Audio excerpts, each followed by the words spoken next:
Yes, the older generation taught us the morals, ethics, and the beautiful life messages through a bundle of folk song. Now I am happy to welcome our second standard students to perform a Kannada folk remix song. Welcome.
ಸುತ್ತುವ ಮನದ ಸುಳಿಯ ತಪ್ಪಿಸಿ ಮುಂದೆ ಹುಟ್ಟದೆ ಹೋಗಂಗ ನಮ್ಮ ಅಂಬಿಗರ ಚೌಡಯ್ಯ.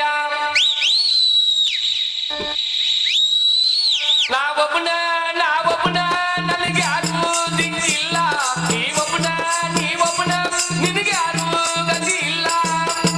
ಮಾತ್ಮರ ಮಾತು ಕೇಳು, ಭರತರ ಜೀವನ ಹಾಳು, ಯಾರಿಗಾಗಿ ತಮ್ಮ ನಿನ್ನ ಮಾಡು. ನಿನ್ನವರನ್ನವರೆಲ್ಲ ಬೆನ್ನತ್ತಿ ಬರುವುದಿಲ್ಲ, ಯಾರಿಗೋ ಯಾರೋ ಇಲ್ಲ ಹಿಂಗೈತಿ ನೋಡು.